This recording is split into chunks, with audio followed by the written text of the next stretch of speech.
Another week of this weird ass year has gone by, and some more unemployed news has dropped, so let's go over it in 10 minutes or less. Don't forget to like and sub. Game! Best aim in the world! Best aim in the world! Best timing in the world!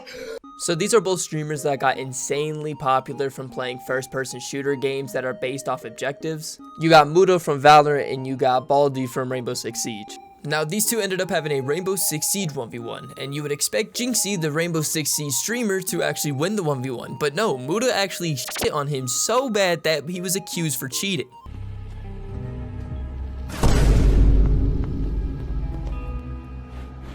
If I'm gonna be honest, in my lifetime, I've maybe only spent the same amount of time MOODA has spent on Siege, around 50-60 hours.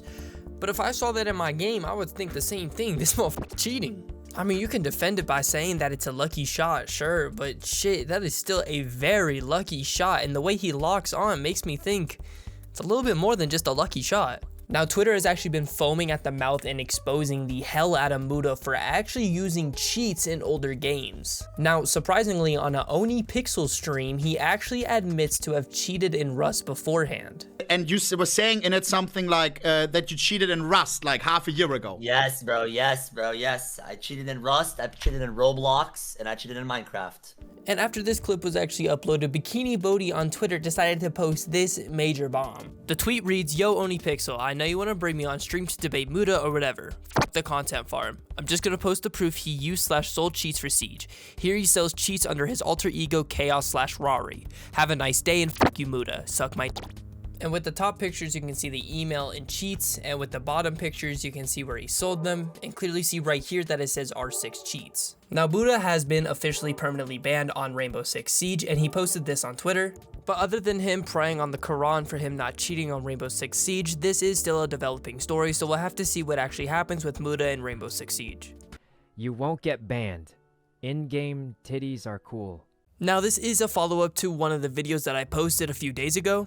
And basically, I'm pretty sure a lot of people thought SYKKUNO was going to release a giant video or maybe even try to prove some points that maybe some people were wrong, but nope, he full-on came out with a giant apology on Twitter. And what I find really interesting is that the first 2 paragraphs are SYKKUNO and the rest of it is actually his girlfriend speaking on how she feels about the entire situation.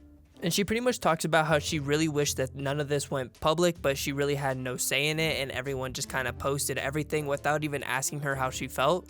And right here she says, even after the fact, I wish they would have at least checked in on me or asked how I felt about everything, but I haven't heard anything from the people involved since this all came out. I understand those involved with him must have been hurt as well, but I don't believe my feelings were considered in this situation at all. Which is very valid seeing how that Discord call that came out about exposing SYKKUNO ended. Let me roll that clip for you. What is why I'm still upset with you, but you didn't cheat on me. You can still talk to me and be like, make up for your actions. Don't get me wrong, because I always am there for second chances.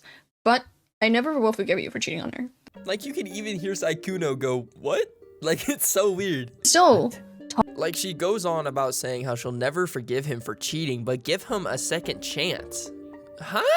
Now, ultimately, SYKKUNO and his girlfriend have decided to stay with each other for some ungodly known reason and try to fix the relationship that SYKKUNO said was also great. Now, I still really don't know how to feel about the situation. Like, in my personal opinion, I don't think SYKKUNO's girlfriend should still be with him. I really do think she should focus on healing herself. But at the same time, SYKKUNO has like millions of dollars, so who fucking knows, man? So I'm just sitting in bed one day when my boy Wolf, sends me this random ass tweet. And this tweet is from the official Clash of Clans Twitter account saying, "The Foot Tribute Bundle is now live." It is 17 days after April 1st. So yeah, it seems like Clash of Clans is leaning into the foot fetish a little bit with the Foot Queen, the Archer Queen, and people are going crazy, as expected. Man, what the fuck? Like, this is the actual bundle in store. You can get one of them for $2, or you can get 7 of them for $12. Hey, pick your poison. Oh, nah, delete the platform. Delete it. I understand feet fetish is very common, but what is with video games and posting their video game characters' feet? Fortnite did this shit freaking last October. Trick or treat, smell my feet, smell my feet, smell. Why? Just why? foot nightmares. In the back of my car. Alright, to refresh your guys' minds about this case a little bit, basically, about 2 years ago, a girl named Celeste Rivas Hernandez went missing. Now, if we fast forward about a year later, on September 8th, 2025, unfortunately, her decomposed remains were found inside the trunk of a car that was registered to David.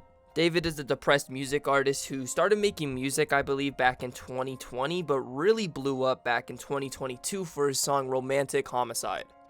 Ironic. The other crazy part about this situation is David was 20 during the time and Celeste was only 13. So even if David didn't commit the murder, even though it's sus that the body was found in the trunk of his car, he still dated a 13-year-old as a 21-year-old fully grown adult. So he should at least be charged for that nonetheless. I just find it so crazy that even though her body was found in his trunk all the way back in September, he is now being arrested in April of 2026. But last Thursday, they finally did arrest David and actually posted several pictures of pretty much every division at his house. Now, I'm pretty sure it's going to be months until we even get another update or even a court case on this, but in the meantime, David's lawyers are just saying, nah, he didn't do it. Like, your lawyer's not J-Oma, dog. I don't think you're getting out of this one. I'm gonna be real. But obviously, this is going to be an ongoing case with several updates throughout the months and probably throughout the years, so we'll just have to see how this story develops over time. Okay, wait. Listen, I was editing this video, and this literally came out as I was editing, but David has been charged for the murder of Celeste Rivas Hernandez. He's also been charged with lewd and lascivious acts with a person under 14 years old, and they have said that David could face life in jail and potentially even the death penalty. These special circumstances carry with it, along with the first-degree murder charge, a maximum sentence of life without the possibility of parole or the death penalty. Now, I don't know how it took him till now to charge him as the murder suspect, even though we could have figured this out literally months ago, but hey, it is what it is, and I am happy to say that he has finally been charged. Hopefully there will be justice for Celeste here soon. Okay, now we can move on to the next topic. So recently, ASMONDGOLD was streaming, and he went to go check his mail to find out that he owes $400,000 to the IRS in unpaid taxes. Do you guys mind if you give me a couple of minutes here? I had to get certified mail from the IRS, and it says I owe them $397,000. So do you mind if I just take a photo of this and send it to my accountant real quick? I've got to deal with this. You know, for someone who plays World of Warcraft, talks about politics, showers maybe once a month, fuck it, once a year, and just reacts to shit on Twitter, to owe $400K to the IRS, I would say you're doing pretty good. Funniest thing is, though, he says that that's only about 10% of what he owes. I just found out how much money I had to pay this year.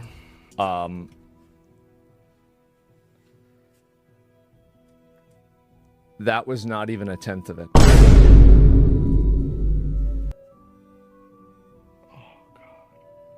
Like, if you think about it, if 400K is not even a tenth of it, that technically means that ASMONDGOLD probably owes up to about 6 to 7, god fucking damn it, around like $7 million.